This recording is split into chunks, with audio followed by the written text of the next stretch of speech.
NEET அப்ளிகேஷனோட correction window schedule வந்து March 9லேருந்து மார்ச் 11 2025 அப் டு 11:50 PM வரைக்கும், அதாவது 3 நாள் மட்டும்தான் இந்த கரெக்ஷன் விண்டோ ஷெடியூல் வந்து கேண்டிடேட்ஸ்க்கு அவைலபிளாக இருக்கும்.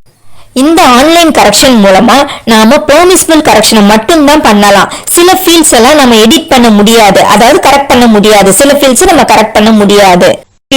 கரெக்ஷன் விண்டோங்கிறது ஒன் டைம் ஆப்ஷன் தான். ஸோ கேண்டிடேட்ஸ் உங்களுடைய எல்லா டீடைல்ஸும் கேர்ஃபுல்லா ரிவ்யூ பண்ணிட்டு ஃபைனலா உங்களோட எடிட்டட் ஃபார்மை சப்மிட் பண்ணுங்க. NTA மறுபடியும் ஒரு சான்ஸ் தர மாட்டாங்க. இந்த NEET UG 2025 கரெக்ஷன் விண்டோக்கு ரிலேட்டடாக பப்ளிக் நோட்டீஸை NTA ரிலீஸ் பண்ணியிருக்காங்க.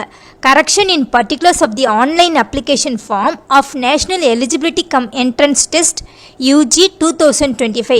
அதாவது NTA வந்து NEET UG 2025 எக்ஸாமை May 4, 2025 சண்டே அன்னைக்கு 2 PMலேருந்து 5 PM, அதாவது 3 மணி நேரம் கண்டக்ட் பண்ண போகிறாங்க. பென் அண்ட் பேப்பர் மோடில், அதாவது ஆஃப்லைன் மோடில் கண்டக்ட் பண்ண போகிறாங்க. அதாவது இன்ஃபர்மேஷன் புல்லட்டினில் ஏற்கனவே இன்ஃபார்ம் பண்ணபடி இந்த கரெக்ஷன் விண்டோக்கான ஷெடியூலையும் NTA வந்து ரிலீஸ் பண்ணியிருக்காங்க. அதாவது 9th March to 11th March 2025 3 டேஸ்க்கு இந்த கரெக்ஷன் விண்டோ வந்து கேண்டிடேட்ஸ்க்கு அவைலபிளாக இருக்கும். இந்த 3 டேஸை ப்ராப்பராக யூட்டிலைஸ் பண்ணி கேண்டிடேட்ஸ் வந்து அவங்களுடைய அப்ளிகேஷனில் பெரிய மிஸ்டேக்ஸ் பண்ணியிருந்தாங்கன்னா அதெல்லாம் கரெக்ட் பண்ணியிருக்கலாம். கேண்டிடேட்ஸ்க்கு வந்து இந்த கரெக்ஷன் விண்டோ வந்து 11th March 2025 up to 11:50 PM வரைக்கும் அவைலபிளாக இருக்கும். இந்த டெட்லைனுக்கு அப்புறம் கரெக்ஷன் விண்டோ வந்து கேண்டிடேட்ஸ்க்கு அவைலபிளாக இருக்காது அண்டர் எனி சர்க்கம்ஸ்டன்சஸ். அதுக்கப்புறம் இந்த கரெக்ஷன் விண்டோன்றது ஒன் டைம் ஃபெசிலிட்டி. கேண்டிடேட்ஸ் வந்து கேர்ஃபுல்லாக அவங்களுடைய அப்ளிகேஷனில் கரெக்ஷன் பண்ணணும். அவங்களுடைய NEET UG 2025 அப்ளிகேஷனில் ஏதாவது மிஸ்டேக்ஸ் இருந்தால் மட்டும் அவங்களுடைய அப்ளிகேஷனில் எடிட் பண்ணுங்கள், இல்லாட்டி எடிட் பண்ண தேவையில்லை. இந்த கரெக்ஷன் விண்டோன்றது ஒன் டைம் ஃபெசிலிட்டி. அதுக்கப்புறம் மறுபடியும் NTA வந்து ஒன் மோர் சான்சஸை கொடுக்க மாட்டாங்க. ஸோ உங்களுக்கு ஏதாவது அப்ளிகேஷனில் சேஞ்சஸ் இருந்துச்சுன்னா இந்த கரெக்ஷன் விண்டோ ஷெடியூலை நீங்கள் கரெக்ட் பண்ணிக்கலாம். கரெக்ஷன் பண்ணும்போது உங்களை அடிஷ்னல் ஃபீஸ் பே பண்ண சொன்னாக்கா நீங்கள் அந்த அடிஷ்னல் ஃபீஸ் பே பண்ணணும். அப்போ தான் ஃபைனல் கரெக்ஷன் ஓப்பன் ஆகும். அதாவது ஜெண்டர், கேட்டகரி அல்லது PWD ஸ்டேட்டஸ் சேஞ்ச் பண்ணும்போது தேவைப்பட்ட கேண்டிடேட்ஸை வந்து அடிஷ்னல் ஃபீஸ் பே பண்ண சொல்லுவாங்க. அப்போ தான் வந்து நம்ம கரெக்ஷனை பண்ண முடியும். எக்ஸஸாக பேமெண்ட் பண்ணியிருந்தோம் அப்படின்னா அந்த NTA வந்து அந்த பேமெண்ட் எல்லாம் ரீஃபண்ட் பண்ண மாட்டாங்க. அந்த NEET 2024 அப்ளிகேஷன் ஃபார்மோடைய கன்ஃபர்மேஷன் பேஜை பிரிண்ட் எடுத்து வச்சுக்கோங்க. அதில் எல்லா டேட்டாஸும் கரெக்டாக இருக்கான்னு செக் பண்ணிக்கங்க. 10th மார்க் ஷீட்ல இருக்கிற மாதிரி உங்களுடைய name, parents name, date of birth எல்லாமே கரெக்டா இருக்கான்னு செக் பண்ணிக்கங்க. இதுல ஏதாவது இன்கரெக்டா இருந்தா இந்த கரெக்ஷன் ஃபார்ம்ல நம்ம சேஞ்சஸ் பண்ணி சப்மிட் பண்ணிக்கலாம். நம்ம என்னென்ன கரெக்ஷன் எல்லாம் பண்ணலாம் அப்படின்றதுக்கு ஒரு அனெக்ஷர் 1 வந்து இந்த பப்ளிக் நோட்டீஸ்ல NTA அட்டாச் பண்ணியிருக்காங்க. அது என்னன்னாக்கா எந்தெந்த ஃபீல்ட்ஸ் அந்த எந்தெந்த டாக்குமெண்ட்ஸை நம்ம சேஞ்சஸ் பண்ணலாம் அப்படின்னா ரெஜிஸ்டர்ட் கேண்டிடேட்ஸ் வந்து correction fields for the application form for the NEET UG 2025 examination. இதில் 3 பாயிண்ட் அவங்க மென்ஷன் பண்ணியிருக்காங்க. ஃபர்ஸ்ட் பாயிண்ட் என்ன சொல்லியிருக்காங்க அப்படின்னா candidate shall be allowed to change any one of these two field. அதாவது கேண்டிடேட்ஸ் வந்து அவங்களுடைய father name and qualification or occupation change பண்ணலாம். அப்படி இல்லாட்டி mother name and qualification or ஆக்குபேஷனை சேஞ்ச் பண்ணலாம். இந்த ரெண்டில் ஏதாவது ஒன்று தான் பண்ண முடியும். அதாவது father name and qualification or occupation change பண்ணலாம். அப்படி இல்லாட்டி mother name and qualification or occupation இந்த 2 ஃபீல்டில் ஒரு ஃபீல்டை மட்டும்தான் அவங்க வந்து எடிட் பண்ண முடியும். அப்புறம் பாயிண்ட் 2ல் என்ன சொல்லியிருக்காங்க அப்படின்னா candidate shall be allowed to change or add all the following fields. Candidates வந்து இங்கே வந்து ஒரு 6 பாயிண்ட்ஸ் கொடுத்துருக்காங்க. இந்த 6 பாயிண்ட்ஸ்லையும் சேஞ்ச் ஆட் பண்ணலாம் அப்படின்னு சொல்லியிருக்காங்க. என்ன அந்த 6 அப்படின்னா ஃபஸ்ட்டு வந்து கேண்டிடேட்ஸோட எஜுகேஷனல் குவாலிஃபிகேஷன் டீட்டெயில்ஸ், அதாவது கிளாஸ் 10 அண்ட் கிளாஸ் 12 இந்த இதில் என்ன சேஞ்சஸ் வேணாலும் கேண்டிடேட்ஸ் வந்து மேக் பண்ணலாம். செகண்ட் வந்து அவங்களுடைய ஸ்டேட் ஆஃப் எலிஜிபிலிட்டி, இதில் வந்து அவங்க சேஞ்சஸ் பண்ணிக்கலாம். தேர்ட் வந்து கேட்டகரி, அவங்களுடைய கேட்டகரி செலெக்ஷன்லேயும் அவங்க வந்து சேஞ்சஸ் இருந்துச்சுன்னா அதை பண்ணிக்கலாம். ஃபோர்த்து வந்து சப் கேட்டகரி ஆர் PWD இதுலேயும் சேஞ்சஸ் பண்ணிக்கலாம். ஃபிஃப்த்து வந்து சிக்னேச்சர், இந்த வருஷம் ஃபோட்டோவில் சேஞ்சஸ் பண்ணுறதுக்கு அவங்க அலோவ் பண்ணலை, ஆனால் சிக்னேச்சர் வந்து சேஞ்சஸ் பண்ணுறதுக்கு அலோவ் பண்ணியிருக்காங்க. சிக்ஸ்த்து வந்து number of attempts in NEET UG இதுலேயும் நீங்கள் எடிட் பண்ணுறதுக்கு அலோவ் பண்ணியிருக்காங்க. அதாவது செகண்ட் பாயிண்டில் என்னென்னலாம் சேஞ்சஸ் பண்ணலாம் அப்படின்னு சொல்லியிருக்காங்க அப்படின்னா educational qualification details, class 10 and class 12, state of eligibility, category, sub category, signature, number of attempts in NEET UG. Third pointல NTA என்ன மென்ஷன் பண்ணிருக்காங்க அப்படின்னா candidate shall be allowed to change the following based on their permanent and present address. அதாவது candidates வந்து அவங்களுடைய permanent and present address இதை வச்சு அவங்களுடைய எக்ஸாமினேஷன் சிட்டி செலெக்ஷனை சேஞ்ச் பண்ணிக்கலாம். அதுக்கப்புறம் மீடியம் ஆஃப் எக்ஸாமினேஷனை எடிட் பண்ணிக்கலாம்னு சொல்லியிருக்காங்க. தேர்ட் பாயிண்ட்ல நம்ம என்ன சொல்லியிருக்காங்க அப்படின்னா கேண்டிடேட்ஸ் வந்து அவங்களுடைய NEET UG 2025 எக்ஸாமினேஷன் சிட்டி செலெக்ஷனில் சேஞ்சஸ் இருந்துச்சுன்னா சேஞ்ச் பண்ணிக்கலாம். அவங்களுடைய மீடியம் ஆஃப் எக்ஸாமினேஷனையும் அவங்க சேஞ்ச் பண்ணிக்கலாம். அதுக்கப்புறம் நோட்ஸில் என்ன கொடுத்துருக்காங்க அப்படின்னா கேண்டிடேட்ஸோட ஃபீஸில் சேஞ்சஸ் இருந்துச்சு, அதாவது அடிஷ்னல் ஃபீஸ் பே பண்ணணும் அப்படின்னா அந்த கேசஸ்க்கு அந்த அடிஷ்னல் ஃபீஸை கேண்டிடேட்ஸ் வந்து பே பண்ணணும். அதுக்கப்புறம் கேண்டிடேட்ஸ்க்கு வந்து இந்த கரெக்ஷன் வந்து எப்போ அவைலபிளாக இருக்கும் அப்படின்னா இந்த அடிஷ்னல் ஃபீஸை பே பண்ணதுக்கு அப்புறம் தான் கேண்டிடேட்ஸ்க்கு வந்து அந்த கரெக்ஷன் வந்து அவைலபிளாக இருக்கும். அதுக்கப்புறம் இந்த கரெக்ஷன் விண்டோன்றது ஒன்லி ஒன் டைம் ஆக்டிவிட்டி தான். ஒன்ஸ் கரெக்ஷன் பண்ணி அவங்க சப்மிட் பண்ணிட்டாங்கன்னா இந்த அப்ளிகேஷன் ஃபார்ம் வந்து ஃப்ரோசன் ஆயிரும், அதாவது மறுபடியும் எடிட் பண்ணுறதுக்கு கேண்டிடேட்ஸ்க்கு அவைலபிளாக இருக்காது. ஸோ கேர்ஃபுல்லாக நீங்கள் கரெக்ஷன் பண்ணி உங்களுடைய NEET UG 2025 அப்ளிகேஷனை ஃபைனல் சப்மிட் பண்ணுங்கள். 2024 அப்ளிகேஷனில் கரெக்ஷன் ஃபார்ம் மூலமா நீங்கள் கரெக்ஷனை மேக் பண்ணும்போது உங்களை அடிஷ்னல் ஃபீஸ் பே பண்ண சொன்னாக்கா நீங்கள் பே பண்ணணும்.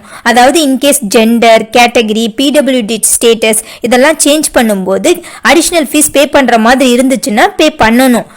அடிஷ்னல் ஃபீஸ் பே பண்ணாதான் உங்களுக்கு ஃபைனல் கரெக்ஷன் வந்து அவைலபிளாக இருக்கும். எக்ஸஸ் பேமெண்ட்லாம் NTA வந்து ரீஃபண்ட் பண்ண மாட்டாங்க.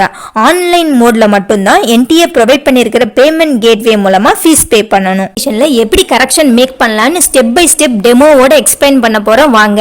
ஃபஸ்ட்டு வந்து NTAவோட அஃபிஷியல் வெப்சைட் neet.nta.nic.in இந்த வெப்சைட்டை ஓப்பன் பண்ணிக்கோங்க. ஒன்ஸ் நீங்கள் NTAவோட அஃபிஷியல் வெப்சைட் neet.nta.nic.in இந்த வெப்சைட் ஓப்பன் பண்ணதும் correction for NEET UG 2025 is live அப்படின்ற லிங்க் இருக்கும். இந்த லிங்கை கிளிக் பண்ணி தான் நீங்கள் கரெக்ஷன் விண்டோக்குள்ளே போகணும். ஒன்ஸ் நீங்கள் correction window for NEET UG 2025 is live இந்த லிங்கை கிளிக் பண்ணதுக்கப்புறம் நெக்ஸ்ட் வந்து உங்களுக்கு இந்த பேஜ் ஓப்பன் ஆகும். இதில் NEET UG 2025 கரெக்ஷன் விண்டோ அப்படின்னு சொல்லிட்டு ரெட் கலரில் லிங்க் இருக்கும். இந்த லிங்கை நீங்கள் கிளிக் பண்ணணும். ஒன்ஸ் நீங்கள் NEET UG 2025 கரெக்ஷன் விண்டோ அப்படின்ற லிங்கை கிளிக் பண்ணதுக்கப்புறம் உங்களுக்கு இந்த பேஜ் ஓப்பன் ஆகும். இதில் ஆல்ரெடி ரெஜிஸ்டர்ட் கேண்டிடேட்ஸு கீழே லாகின் அப்படின்ற பட்டன் இருக்கும். அந்த பட்டனை நீங்கள் கிளிக் பண்ணணும். ஒன்ஸ் நீங்கள் லாகின் அப்படின்ற பட்டனை கிளிக் பண்ணதுக்கப்புறம் உங்களுக்கு இந்த பேஜ் ஓப்பன் ஆகும். அதாவது national eligibility cum entrance test UG 2025 already registered candidates மட்டும்தான் இதில் லாகின் பண்ண முடியும். உங்களுடைய NEET UG 2025 அப்ளிகேஷன் நம்பர், அதுக்கப்புறம் நீங்கள் கிரியேட் பண்ண பாஸ்வேர்டு அதெல்லாம் என்ட்ரு பண்ணிவிட்டு இங்கே காமிக்கிற இந்த ஸ்க்ரீனில் இருக்கிற கேப்சாவையும் என்ட்ரு பண்ணிவிட்டு நீங்கள் லாகின் அப்படின்ற பட்டனை கிளிக் பண்ணணும். ஒன்ஸ் நீங்கள் லாகின் ஆனதுக்கப்புறம் இந்த பேஜ் டிஸ்பிளே ஆகும். இந்த பேஜில் கரண்ட் ஸ்டேட்டஸில் registration process completed, view payment details completed, application form completed அப்படின்ற ஸ்டேட்டஸ் உங்களுக்கு காமிக்கும். அதுக்கப்புறம் correction in application form particulars அதுக்கு கீழே press the below button to proceed further for correction. இந்த இதில் கரெக்ஷன் இன் அப்ளிகேஷன் ஃபார்ம் அப்படின்ற பட்டனை கிளிக் பண்ணி உங்களுடைய NEET அப்ளிகேஷனில் நீங்கள் கரெக்ஷனை மேக் பண்ணிக்கலாம்.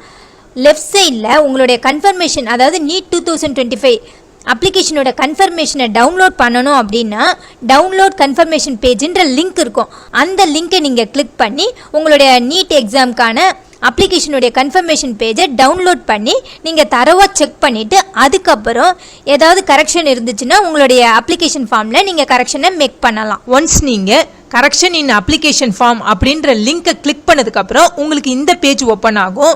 இந்த பேஜில் என்ன மெசேஜ் டிஸ்பிளே ஆகும் அப்படின்னா system has just sent a one time password, அதாவது OTP through SMS and email on your registered mobile number and email ID.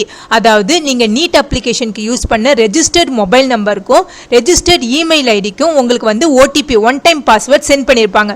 இந்த 6 டிஜிட் ஒன் டைம் பாஸ்வேர்டை நீங்கள் என்ட்ரு பண்ணிவிட்டு verify and proceed for correction அப்படின்ற லிங்க்கை நீங்கள் கிளிக் பண்ணணும். For correction kindly click on the appropriate links provided on the left menu bar under application form steps.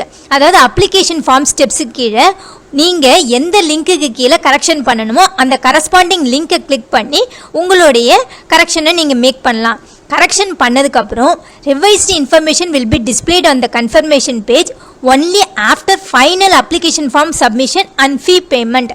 அதாவது உங்களுக்கு ஃபீஸ் பேமெண்ட் நீங்கள் ஃபர்தராக பண்ணணும், அதாவது நீங்கள் வந்து கேட்டகரியில் சேஞ்சஸ் இருந்துச்சு அடிஷ்னல் ஃபீ பே பண்ணணும் அப்படின்னா அந்த ஃபீ பேமெண்ட்லாம் பண்ணதுக்கப்புறம் ஃபைனல் கன்ஃபர்மேஷன் பேஜில் தான் நீங்கள் பண்ண கரெக்ஷன் வந்து உங்களுக்கு டிஸ்பிளே ஆகும். ஒன்ஸ் உங்களுடைய அப்ளிகேஷன் ஃபார்மில் எல்லா சேஞ்சஸும் பண்ணதுக்கப்புறம் நீங்கள் சேஞ்சஸ் பண்ண உங்களோட அப்ளிகேஷன் ஃபார்மை டவுன்லோட் பண்ணிக்கலாம். கரெக்ஷன் விண்டோவை அக்சஸ் பண்ணுறதுக்கு நீங்கள் லாகின் பேஜில் உங்களுடைய அப்ளிகேஷன் நம்பர், பாஸ்வேர்டு இதெல்லாம் கொடுத்து என்ட்ரு ஆகணும். சில ஸ்டூடெண்ட்ஸ் என்ன பண்ணியிருப்பாங்கன்னா அவங்களுடைய பாஸ்வேர்டையோ இல்லை அப்ளிகேஷனையோ மறந்துருப்பாங்க. வந்துட்டிங்கன்னா forget பாஸ்வேர்டு அப்படின்ற லிங்கை கிளிக் பண்ணோன்னா பாஸ்வேர்டை ரீசெட் பண்ணுறதுக்கான பேஜ் ஓப்பன் ஆகும். இங்கே வந்து நம்ம பாஸ்வேர்டை எப்படி ரீசெட் பண்ண போகிறோம் அப்படின்ற ஆப்ஷன் கேட்கும். ஒன்று வந்து ரிட்ரீவ் த்ரூ செக்யூரிட்டி கொஷின், இல்லாட்டி retrieve through link sent to email, இந்த மாதிரி ஆப்ஷன்லாம் இருக்கும். இந்த எந்த ஆப்ஷன் வேணாலும் யூஸ் பண்ணி நம்ம பாஸ்வேர்டை ரீசெட் பண்ணிக்கலாம். அதுக்கப்புறம் நம்மளுடைய அப்ளிகேஷன் நம்பர், பாஸ்வேர்டை என்ட்ரு பண்ணி ஃபர்தராக ப்ரொசீட் பண்ணலாம். ஒருவேளை அப்ளிகேஷன் நம்பரையே மறந்துட்டீங்கன்னா forget அப்ளிகேஷன் நம்பர் அப்படின்ற லிங்கை கிளிக் பண்ணால் உங்களுடைய ரெஜிஸ்டர்ட் மொபைல் நம்பருக்கும் ரெஜிஸ்டர்ட் இமெயில் ஐடிக்கும் உங்களோட அப்ளிகேஷன் நம்பரை என்டிஏ மறுபடியும் சென்ட் பண்ணுவாங்க. இப்போ இந்த அப்ளிகேஷன் நம்பரையும் பாஸ்வேர்டையும் வச்சு லாகின் பண்ணுங்க.